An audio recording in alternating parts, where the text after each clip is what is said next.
ദുബായിൽ എയർ ടാക്സികൾക്ക് പറന്നിറങ്ങാനുള്ള ആദ്യ സ്റ്റേഷന്റെ നിർമ്മാണം മധ്യവേഗത്തിൽ പുരോഗമിക്കുകയാണ്. 60% നിർമ്മാണം പൂർത്തിയായതായി റോഡ്സ് ആൻഡ് ട്രാൻസ്പോർട്ട് അതോറിറ്റി അറിയിച്ചിട്ടുണ്ട്. എയർ ടാക്സികൾക്കുള്ള പുതിയ 3 സ്റ്റേഷനുകളുടെ നിർമ്മാണ വിവരങ്ങളും RTA പ്രഖ്യാപിച്ചു.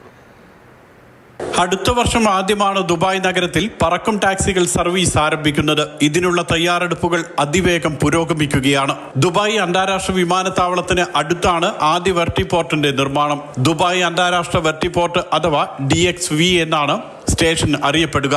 4 നിലകളിലായി 3500 ചതുരശ്ര മീറ്റർ വിസ്തൃതിയുള്ള സ്റ്റേഷനിൽ പാർക്കിംഗ് സൗകര്യങ്ങൾ, ടേക്ക് ഓഫ് ലാൻഡിംഗ് മേഖലകൾ, ചാർജിംഗ് സൗകര്യം തുടങ്ങിയവയുണ്ടാകും. യാത്രക്കാർക്ക് വിശ്രമിക്കാൻ വിശാലമായ പാസഞ്ചർ ലോഞ്ചാണ് മറ്റൊരു പ്രത്യേകത. പ്രതിവർഷം 42,000 ലാൻഡിങ്ങുകളും 1,70,000 യാത്രക്കാരെയും കൈകാര്യം ചെയ്യാൻ കഴിയുന്ന വിധത്തിലാണ് നിർമ്മാണം. ദുബായ് വിമാനത്താവളത്തിന് പുറമെ Zabeel, Dubai Mall, Dubai Marina, Palm Jumeirah എന്നിവിടങ്ങളിലും വെർട്ടിപോർട്ടുകൾ ഉണ്ടാകും. ഇവ മെട്രോ സ്റ്റേഷനുകളുമായി ബന്ധിപ്പിക്കും. ദുബായ് അന്താരാഷ്ട്ര വിമാനത്താവളത്തിൽ നിന്നും പാം ജുമൈറയിലേക്ക് കാറിൽ 45 മിനിറ്റോളം വേണ്ടിവരുമെങ്കിൽ പറക്കും ടാക്സിക്ക് 12 മിനിറ്റ് മതിയാകുമെന്ന് RTA ചെയർമാൻ മത്താർ അൽ താഹിർ അറിയിച്ചു. Mathrubhumi news, Dubai.